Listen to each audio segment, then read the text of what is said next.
마가복음 10장 46절에서 52절 말씀을 봉독해 드릴 때 우리 모두 주님의 음성을 들으실 수 있기 바랍니다. 그들이 여리고에 이르렀더니 예수께서 제자들과 허다한 무리와 함께 여리고에서 나가실 때에 디메오의 아들인 맹인 거지 바디메오가 길가에 앉았다가 나사렛 예수시란 말을 듣고 소리질러 이르되 다윗의 자손 예수여 나를 불쌍히 여기소서 하거늘 많은 사람이 꾸짖어 잠잠하라 하되 그가 더욱 크게 소리질러 이르되 다윗의 자손이여 나를 불쌍히 여기소서 하는지라. 예수께서 머물러 서서 그를 부르라 하시니 그들이 그 맹인을 부르며 이르되 안심하고 일어나라. 그가 너를 부르신다 하매 맹인이 겉옷을 내버리고 뛰어 일어나 예수께 나아오거늘 예수께서 말씀하여 이르시되 내게 무엇을 하여 주기를 원하느냐. 맹인이 이르되 선생님이여 보기를 원하나이다. 예수께서 이르시되 가라 내 믿음이 너를 구원하였느니라 하시니 그가 곧 보게 되어 예수를 길에서 따르니라. 아멘. 오늘도 주님의 사랑과 은총이 예배드리는 그리고 하나님께 정성껏 찬양을 올려드린 우리 모든 성도들 위에 함께하기를 빕니다. 날씨가 많이 차가워졌지만 가을의 쾌청한 날씨는 계속되고 있습니다. 어제는 절기상으로 서리가 내린다는 상강이었습니다. 보통은 상강 무렵에 단풍이 절정에 이른다고 하는데 원래는 예년보다 가을에 기온이 많이 내려가서 그런지 예전보다 단풍이 빨리 그리고 많이 들지는 않았습니다. 하지만 곧 서서히 단풍이 절정에 이르게 될 것입니다. 설악산은 이미 울긋불긋한 단풍으로 물들어가고 있다고 합니다. 작년에는 코로나 때문에 단풍 구경을 제대로 못했는데 올해는 늦가을 단풍의 그 아름다운 풍경을 제대로 누려보고 싶습니다. 여러분도 시간을 좀 내어서 단풍 나들이 하시면서 그간 쌓였던 시름과 또 스트레스를 푸시면 좋겠습니다. 삶의 여유를 우리가 의지적으로 가지는 것도 때로는 필요할 듯 싶습니다. 자, 오늘 본문에도 예수님께서 예루살렘으로 입성하시기 전에 풍경이 좋기로 유명한 여리고라는 도시에 들르시는 모습입니다. 여러분, 여리고 우리가 익히 들어본 그런 성읍의 이름인데 이 여리고는요 녹음이 우거지고 또 꽃이 만발해서 아름다운 곳으로 유명한 곳입니다. 향유가 많이 산출되는 곳이기도 하고요. 또 많은 샘들이 있어서 물도 풍부했다고 합니다. 예수님 당시에는 이 여리고를 하나님의 낙원 그렇게 이름을 부를 정도로 아름답고 또 부유한 곳이 여리고라는 도시였습니다. 하지만 우리 주님께서 이 아름다운 여리고를 방문하신 것은 좋은 풍경을 즐기려고 그렇게 하신 것은 아니었습니다. 예수님께서는 지금 십자가를 지시러 예루살렘에 가시는 중이었습니다. 자, 그런 와중이라면 무슨 관광을 하면서 좋은 풍경을 감상하시고 싶었겠습니까? 그저 예수님은 예루살렘 들어가시기 전에 사람들에게 뭔가 은혜의 기회를 주시고자 하신 것이죠. 십자가를 지실 때 지시더라도 마지막까지 사람들에게 치유와 회복의 은혜를 주셔야 한 것, 그게 예수님의 동기였습니다. 여리고에 들르신 목적이었습니다. 하지만 안타깝게도 이 여리고에는요 예수님을 찾는 사람이 없었습니다. 46절을 한번 보실까요? 성경이 뭐라고 전하는가 봤더니 여리고에 이르렀더니 그리고는요 여리고에서 나가실 때에 이렇게 기록하고 있습니다. 여러분 어떤 그림이 연상되십니까? 여리고에 들어오셨다가 예수님 일행이 곧장 나가시려 하셨다. 그런 것을 우리가 느낄 수가 있습니다. 예수님께서 이제 마지막으로 은혜를 주시려고 해도 이 은혜를 바라는 사람이 없습니다. 부자 동네라 아쉬운 게 없어서 그런지 예수님을 찾지 않습니다. 사람들이 참 어리석죠. 사실 따지고 보면 예수님을 필요로 하지 않는 사람은 없을 겁니다. 그런데 예수님을 필요로 하지 않고 예수님을 찾지를 않더라는 것입니다. 여러분, 찾지 않으면 도리가 없습니다. 예수님도 그냥 나가실 수밖에 없습니다. 여리고를 빠져나가시는 그 예수님의 마음, 씁쓸하게 느껴집니다. 자, 그런데 그때 한 사람이 예수님의 이름을 부르죠. 아무도 예수님을 찾지 않았는데 예수님께서 여리고를 그래서 막 빠져나가시려고 하는 그때에 이 맹인 거지 바디메오는 예수님을 향해 소리칩니다. 47절 하반절입니다. 다윗의 자손 예수여, 나를 불쌍히 여기소서. 그 도시에서 예수님을 찾은 유일한 음성이었습니다. 하지만 48절을 보면 이 예수님 주위에 있던 많은 사람들이 이 바디메오를 향해서 꾸짖고 잠잠하라고 합니다. 아니, 네가 맹인이고 거지인 주제에 여기가 어디라고 이렇게 소리치고 난리를 피우느냐, 이런 말을 하고 있는 것입니다. 사실 예수님 마음은 그런 게 아니었을 텐데 이 예수님 주위에 있던 사람들이 그 예수님의 마음을 모르고 이 바디메오가 예수님을 만나는 것을 방해하고 있는 모습입니다. 하지만 이럴수록 바디메오는 더 크게 소리질러 예수님을 부르고 있습니다. 48절 하반절입니다. 다윗의 자손이여, 나를 불쌍히 여기소서. 마침내 예수님도 가던 걸음을 멈추시고 그를 불러오라 명령하십니다.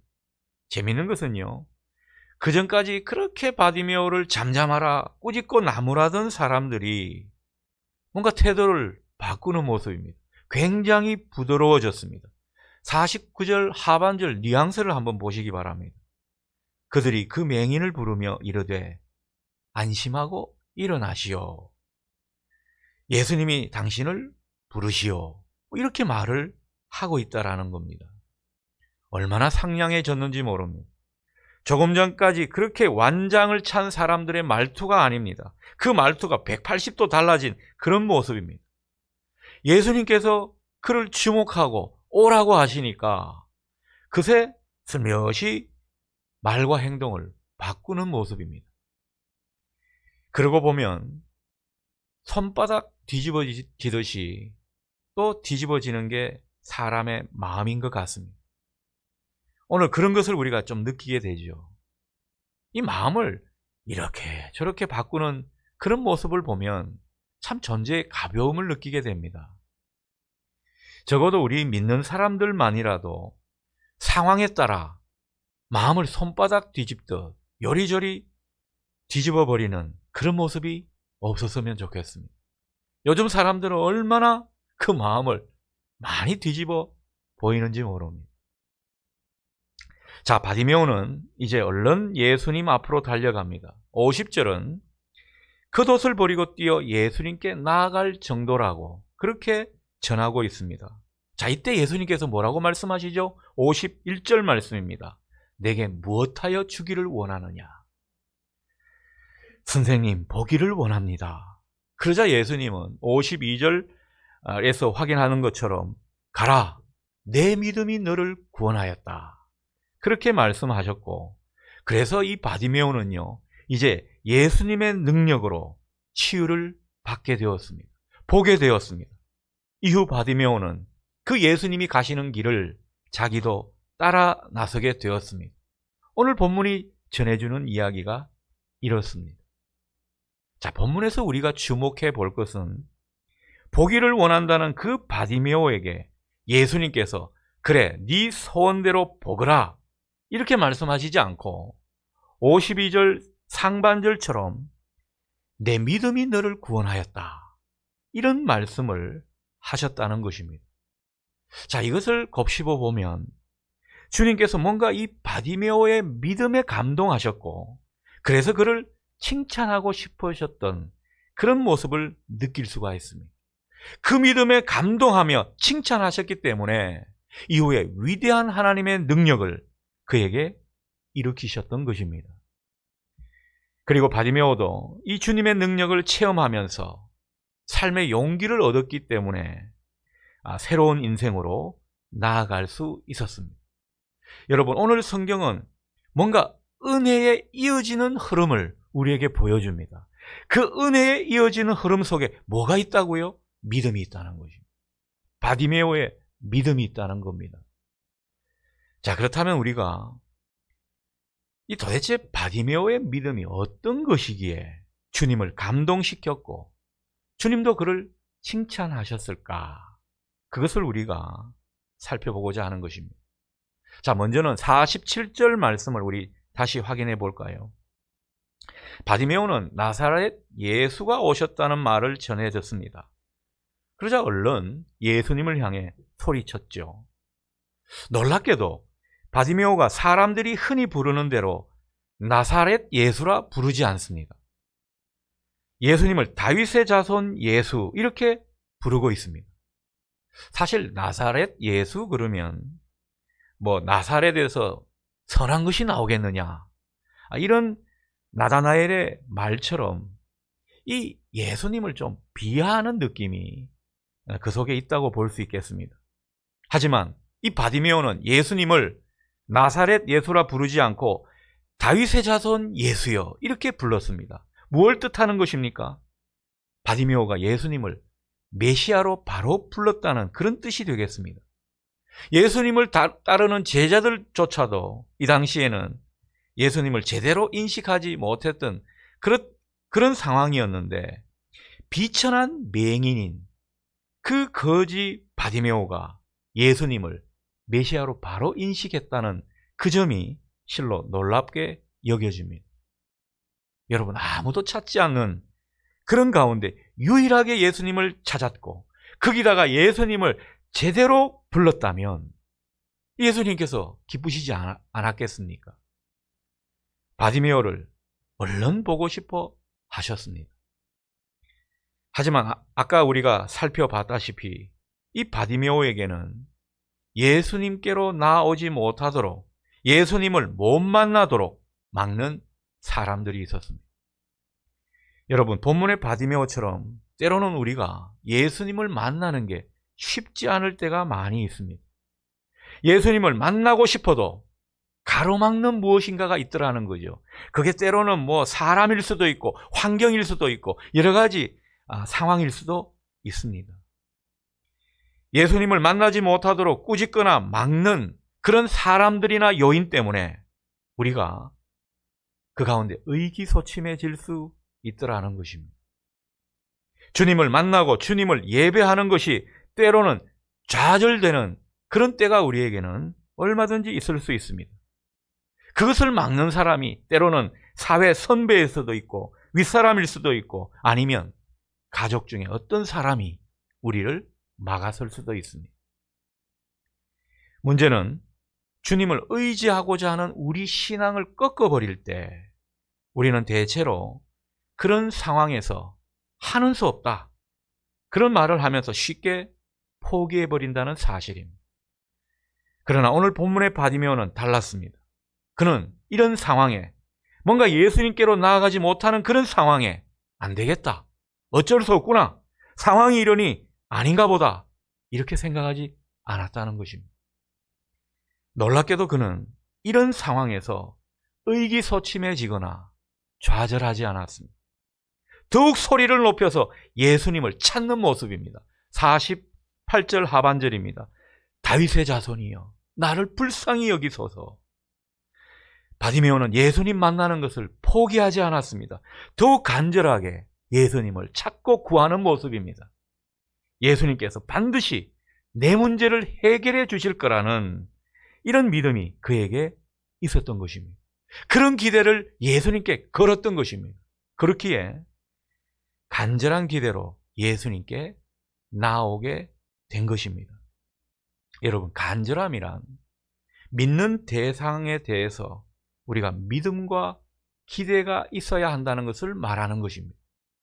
우리가 믿거나 기대를 가지지 않는 상황에서는요, 간절함이 일어나지 않습니다. 여러분, 우리가 기도할 때, 찬송을 부를 때 간절한 심정이 되지 않을 때가 들어있죠. 아니, 많을 수 있습니다. 여러분, 그것은 왜 그런 것입니까? 기도하면서도, 예배 드리면서도, 찬양을 하면서도 예수님께 대한 기대가 없기 때문입니다. 여러분은 오늘 예수님께 기대를 걸고 예배 자리에 참여하셨습니까? 오늘 바디메오는 우리가 예수님께 나아올 때 기대를 걸고 뭔가 간절한 심정으로 그렇게 나아올 것을 보여주고 있는 것입니다. 진실하고 간절하게 기도를 드리는 이 모습이 믿음의 기도라고 볼 수 있겠습니다. 그러니 우리는 예수님께 나아올 때, 그게 뭐 기도할 때든지 예배 드릴 때든지 찬양을 부를 때든지 반드시 예수님은 내 음성을 들으신다. 내 마음을 아신다. 그리고 내 문제를 해결해 주신다. 여러분, 이런 믿음과 기대가 있기를 바랍니다. 자, 무엇보다 바디메오의 간절함은 예수님께서 원하시는 그 초점에 맞춰져 있었습니다. 여러분, 예수님께서 바디메오에게 생각하시는 초점이 뭐였겠습니까? 바로 긍휼이었습니다. 긍휼의 기도였습니다. 자기를 불쌍히 여겨달라는 그 기도를 바디메오에게 원하셨는데 이 바디메오가 그런 모습을 보였더라는 거죠. 그는 예수님 앞에서 막무가내로 떼를 쓴 것도 아니었습니다. 돈을 달라, 낫게 해달라, 불쑥 이런 소리부터 하지 않았습니다. 바디메오가 예수님을 간절하게 찾으면서 구구절절히 말을 하지 않고 예수님께 간단하지만 강력하게 말을 한 것은 다른 게 아니라 나를 불쌍히 여겨주십시오. 나를 긍휼히 여겨달라. 그 말을 간절한 심정을 담아서 예수님께 전했던 것입니다. 여러분, 우리가 기도를 이렇게 했으면 좋겠습니다. 여러분, 우리가 기도할 때 주님 앞에서 자기도 무슨 말 하는지 모를 정도로 구구절절 그렇게 늘어놓을 때가 있습니다. 저도 한 번씩 그럴 때가 있거든요. 그럼 머리를 한번 칩니다. 내가 지금 무슨 기도를 하고 있나. 구구절절 100마디 기도하는 것보다 주님, 나를 불쌍히 여겨주십시오. 내 처지를 보시지 않습니까? 내 상황을 아시지 않습니까? 저를 긍휼히 여겨주십시오. 이 한마디 말을 진실되게 주님 앞에 올려드리는 것, 훨씬 중요한 것입니다. 여러분, 이것이 능력 있는 기도의 중요한 요소입니다. 누가복음 18장에 보면은 바리새인과 세리가 기도하는 모습이 나오죠. 하나님께서 바리새인의 기도는 그들도 보지 않았습니다. 세리의 기도는 주목하셨습니다. 그에게 은혜를 베푸셨습니다. 하나님이 그를 긍휼히 여기셨습니다. 어떤 기도의 차이였습니까? 바리새인은 하나님 앞에서 주절주절 내가 이런 것도 잘했고 저런 것도 했습니다. 하나님 저 이쁘죠? 이 정도면 하나님 축복을 받을 만하죠? 이런 식이었습니다. 자기를 드러내는, 하나님 앞에 자기가 뭘 한 것을 하나님 앞에 아뢰는, 그러면서 복 안 주시면 안 되는 이런 모습으로 하나님께 기도하고 말았습니다. 그러나 세리는 어떤 기도를 드렸습니까? 짧은 기도였습니다. 하나님, 저를 불쌍히 여겨 주시옵소서. 저는 죄인입니다. 여러분, 이 기도가 위대한 기도가 되었습니다. 하나님께서 의롭게 여겨 주셨고 은혜를 주셨기 때문입니다. 여러분, 우리가 하나님 앞에 겸손해지고 마음이 낮아지고 또 나를 불쌍히 여겨달라고 하는 이 중심이 의외로 힘듭니다. 여러분, 어떻습니까? 이 기도만 되면 되는데 이 기도가 잘 되지를 않습니다. 우리는 어쩌면 내 스스로를 자기가 불쌍히 여기지 않고 있기 때문은 아닌지 모르겠어요. 간절히 부르짖는다는 것은 나 스스로를 불쌍히 여겨야 합니다. 나는 이렇게 죄 많은 인생이고, 나는 이렇게 문제가 많고, 이렇게 일이 안 풀리는데 괜찮은 것처럼 그렇게 할 것이 아니라, 주님, 저를 보시옵소서. 저를 불쌍히 여겨 주시옵소서. 저는 주님께 의로운 사람이 아닙니다. 주님의 도움이 필요한 사람입니다. 이런 마음을 간절한 심정으로 주님께 드리라는 거죠. 뭐 아무리 잘 나가고 아무리 높은 지위에 있고 아무리 문제가 없다 하더라도 주님 앞에만 있으면 작아지는, 스스로를 초라하게 여기면서 은혜를 구하는 저와 여러분 되실 수 있기를 바랍니다. 이런 사람의 기도가, 응답의 역사가 큰 것입니다. 자, 그런데 50절 보면 예수님께서 바디메오를 부르실 때 이 바디메오가 어떤 모습을 취하고 있습니까? 자기의 겉옷을 내어버리고 예수님께 달려오는 모습을 보이고 있습니다. 여러분, 당시 이 겉옷이라는 것은요, 재산의 일부라고 생각할 수가 있겠습니다. 특별히 구걸하던 맹인에게는 이 재산 목록 1호였을 수 있습니다. 이 겉옷이 이부자리도 되고 그런 것이거든요. 자, 그만큼 바디메오는 예수님이 부르실 때 자기의 소중한 것을 과감히 내던지고 주님 앞에 달려갔다는 그런 뜻이 되겠습니다. 여러분이라면 과연 주님을 향해 이렇게 힘차게 달려갈 수 있겠습니까? 내 소중한 것을 좀 내려놓고 주님의 부르심에 적극적으로 응답할 수 있는 이런 모습이 있냐는 것이죠. 오늘 바디메오의 모습에서 우리가 그런 것을 많이 느끼게 됩니다. 우리는 그간 주님의 부르심에 적극적으로 예하고 그렇게 달려가는 분도 있었겠지만, 잠깐만요, 나중에요, 지금은 안 됩니다. 우리가 주님의 부르심에 우리의 순종을 미루거나 또 소극적으로 주님의 부르심에 응답하는 이런 모습은 없었는지 우리가 한번 되돌아보면 좋겠습니다. 하지만 오늘 이 바디메오를 보십시오. 주님이 부르실 때 주저하지 않고 달려갑니다. 생각이 많지 않아서 그렇습니다. 여러분, 우리가 생각이 많으면요, 주님을 과감히 선택하기란 어렵습니다. 주님께 진짜 간절한 기대를 걸어야 주님을 과감하게 선택할 수가 있는데, 때로는 우리가 그런 모습이 아쉽습니다. 그런데 오늘 주님은요, 이런 바디메오의 모습, 이 모습을 보시고 감동하신 것입니다. 그 모습에 감동하시니까 오늘 51절 말씀처럼 그에게 물으시는 겁니다. 내게 무엇하여 주기를 원하느냐? 여러분, 이 주님의 물음이 우리에게도 들리면 좋겠습니다. 우리도 과감히 내 소중한 것들을 주님 앞에 던질 수 있는 이런 믿음의 용기가 때로는 필요합니다. 주님을 과감하게 선택할 수 있는 용기. 주님이 우리에게 좀 내려놓으라고 하는 것을 과감히 내려놓을 수 있는 이런 결단, 이런 것이 있는 사람이 진짜 신앙인의 모습 아닐까 생각하게 됩니다. 주님은 때론 우리에게 주님을 위해 더 이상 미루지 않고 과감히 주님을 선택하는 그런 모습을 기대하실 때가 있습니다.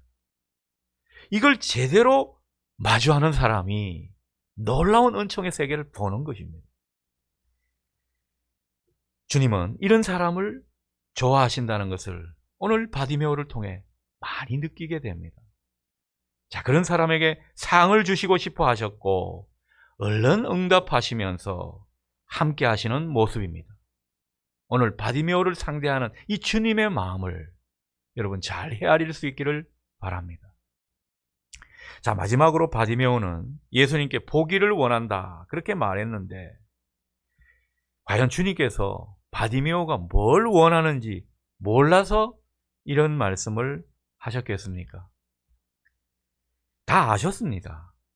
그런데 주님은 뻔히 아는 질문을 어떻게 보면 하신 거라 할 수 있겠습니다. 왜 그렇게 하신 것입니까? 우리가 주님 앞에 기도할 때는 정말 내가 뭘 원하는지 제대로 알고 기도하라는 것입니다. 여러분, 내가 진짜 원하는 것이 나에게 필요하고 내가 정말 소원하는 것이 아닐 수도 있습니다. 그저 남들이 원하는 대로 나도 따라서 원할 수도 있고요. 정말 내가 필요로 하지 않은 것인데 마치 내 욕심이 그것이 나한테 가장 필요한 것인 양 그렇게 마음을 먹게 할 때도 있습니다. 주님은 우리의 간절한 소원이 무엇인지 아시는 분입니다. 그리고 간절한 소원을 주님께 아뢰기를 원하시는 것이죠. 그렇게 간절한 소원을 아뢰야 우리가 주님께 간절히 기도할 수 있는 법입니다. 오늘 본문의 바디메오, 주님께 자기가 맹인이라서 주님께서 내게 무엇을 하여 주기를 원하느냐 그렇게 물으셨을 때 단번에 보기를 원합니다. 이렇게 말했을 것 같습니까? 여러분, 이것은 쉽게 그렇게 말할 수 있는 것이 아닙니다. 맹인 바디메오의 처지를 한번 생각해 보십시오. 보는 것을 기대하지 않았으면 얼마든지 다른 것을 구했을 수도 있습니다. 거지 바디메오이기 때문에 어쩌면 돈이 제일 필요했을 수 있지 않습니까? 그래서 돈이 필요합니다. 그렇게 말했을 수도 있고요. 저는 먹을 게 없습니다. 배가 고픕니다. 먹을 것을 주십시오. 저는 사람이 그립습니다. 그렇게 따뜻한 함께 살 수 있는 그런 사람을 저에게 허락해 주십시오. 예를 들어서 얼마든지 다른 것을 구했을 수 있다라는 것입니다. 그러나 바디메오는 바로 보기를 원합니다. 이렇게 예수님께 아뢰었습니다. 간절한 소원을 주님께 말했습니다. 그에게 가장 필요한 것이었기 때문에 그렇습니다. 주님은 때로는 우리에게도 이런 모습을 요구하십니다. 우리가 때로는 주님 앞에 많은 기도를 드릴 때가 있죠. 오랜 기도의 시간을 가지게 하실 때가 있습니다. 그러면서 주님께서 우리에게 어떻게 하시는 것 같습니까? 내 욕심이 아닌 내가 진짜 절박한 것을 구하도록 그렇게 이끌어 가실 때가 있더라는 것입니다. 진정한 내 갈망이 뭔지, 내 소원이 뭔지를 주님께서는 제대로 발견하게 하시려고 그렇게 기도의 과정을, 기도를 쌓도록 하시는 것입니다. 어쩌면 내가 진실하고도 간절한 내 소원은요, 하나님의 뜻을 이루는 것과도 연결되어 있을 수도 있습니다. 주님께서 그것을 아시기 때문에 때로는 우리에게 많은 기도의 자리를 갖게 하실 때가 있더라는 것입니다. 여러분, 우리가 진정한 기도, 간절한 내 소원을 주님 앞에 드릴 때 응답의 역사는 그만큼 빨라지는 것입니다. 오늘 바디메오처럼 주님 앞에 자기가 진정 구해야 할 것을 바로 구하는 모습을 통해서 주님의 역사를 보고 주님의 영광을 마주하는 우리 모두가 될 수 있기를 바랍니다. 아무튼 바디메오는 간절히 보기를 원했습니다. 자, 그런데 그토록 보기를 원했던 이 바디메오, 주님의 은혜로 눈을 뜨고 나서 뭐를 했는지 여러분 성경을 통해 확인하게 됩니다. 52절 하반절 보십시오. 그가 곧 보게 되어 예수를 길에서 따르니라. 그는 주님의 길을 따라 나서는 모습입니다. 그토록 소원하던 것이 눈을 뜨는 것이었습니다. 눈을 뜨게 되면은 볼 것도 많지 않겠습니까? 앞서 말씀드린 대로 이 여리고는 얼마나 풍경이 좋은 곳입니까? 그 볼 것이 많은 신기한 그런 어떤 물건들이 많이 있을 수 있는 그런 동네였는데 그런 것을 다 마다하고 이 바디메오는 주님을 제대로 본 것입니다. 그리고 주님을 따라 나서는 그런 인생이 되었습니다. 그러니 이 보는 것이 그의 소원이었고 그 소원이 이루어지자 놀라운 인생의 변화를 만나게 된 것을 우리가 확인하게 됩니다. 여러분, 이런 모습을 본 주님 얼마나 마음이 기쁘셨겠습니까? 그래서 그의 믿음에 감동하셨고 또 그의 믿음을 칭찬하셨던 것 아닌가 생각이 듭니다. 오늘 본문의 바디메오 모습은요, 간절히 소원을 주님께 구하면서 예수님께만 기대를 거는 모습이었습니다. 예수님의 그 이름의 능력을 신뢰했던 사람이 바로 바디메오였습니다. 그러니까 우리가 기도를 드린다면 일종의 믿음의 기도를 드리는 모습을 바디메오를 통해서 우리가 느끼게 됩니다. 다른 사람이 뭐라고 하든, 다른 사람이 아무리 자기를 방해하고 핍박을 해도 그는 과감히 예수님을 선택했고 그리고 예수님의 길을 따라 나섰습니다.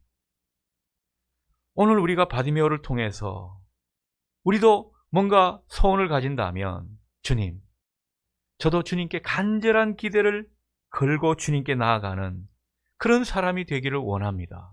이 소원이면 좋겠습니다. 과감히 주님을 선택하는 그런 믿음이 여러분 가운데 있기를 바랍니다. 그리고 예수님의 그 이름의 능력을 믿고 그 이름을 붙들고 그 이름을 외치는 저와 여러분 되시면 좋겠습니다. 우리의 간절한 소원이 무엇인지 알아 그 소원을 주님 앞에 진실되게 아뢰면서 주님께 긍휼과 은총을 구하는 우리 모두가 되기를 축복합니다. 오늘 이 모습이 있었기 때문에 바디메오는 주님께 감동을 드리는 사람이 되었던 것입니다. 여러분, 우리도 주님을 감동시키는 믿음의 사람 될 수 있기 바랍니다. 주님께서 그 믿음의 모습에 반드시 반응하실 겁니다. 주님께서 우리에게도 음성을 들려주실 겁니다. 내가 내게 무엇하여 주기를 원하느냐. 내 믿음이 너를 내 모든 문제와 어려움, 공경 가운데서 구하였다. 오늘 이 주님의 음성이 여러분에게도 울려 퍼지기를 소원합니다. 우리 모두 바디메오처럼 주님을 감동시키는 그 믿음으로 주님의 역사, 주님의 영광을 볼 수 있기를 기원합니다. 아멘. 기도하겠습니다.